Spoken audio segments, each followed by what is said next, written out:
I guess the Knicks are back, Tim. You just hire, a player's dad, and you could finally get somebody to sign with the Knicks. So is this great news for Jalen Brunson, I mean, it's the Knicks? absolutely great. Yeah, great. I think it's great news for Jalen Brunson for sure. And I do think you're oversimplifying things a little bit with Rick Brunson being hired as assistant coach. It's not Hmm. like he's a nobody.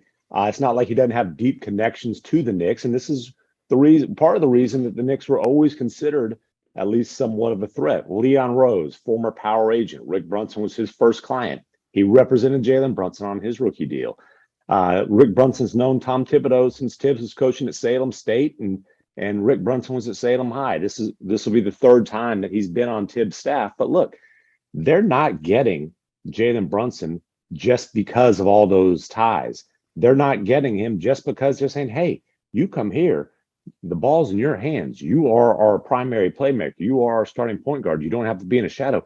They are getting him because they are going to put more than $100 million on the table. They are outbidding the Mavericks by a significant margin. And, especially when you have the other factors on your side, the money talks. Why is Dallas letting him go? Dallas is letting him go because, frankly, it got to a point, or it will get to a point since negotiations haven't started yet, Hmm. where the money's just too much for the Mavs' taste. I was told they were more than comfortable going 5 years for him. He definitely was priority number one going into the offseason.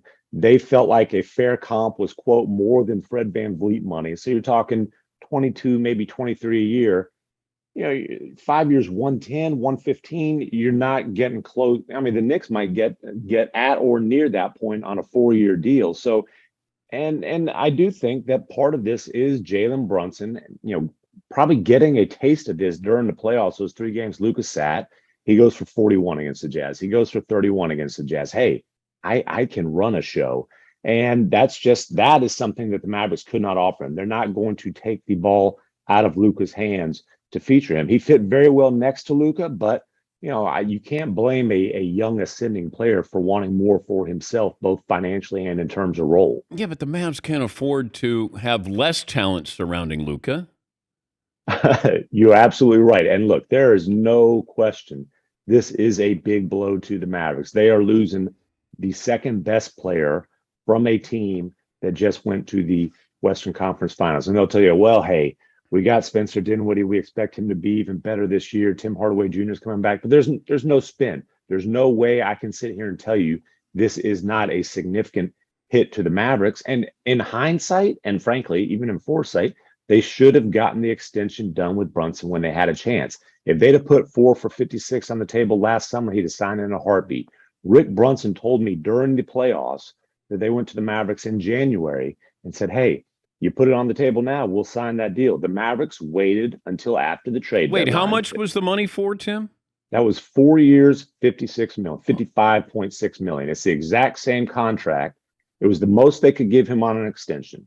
It was the exact same contract Dorian Finney-Smith signed Man, immediately after the trade that's deadline. And 50 million less than what he's going to be making. well, and isn't Brunson happy that that didn't Yes. happen at this point? When, But the Mavs wow. made the calculated decision not to offer it to Brunson or Dorian Finney-Smith until after the trade deadline, because if a deal popped up for a star, they knew they were probably going to have to include one or both of those guys.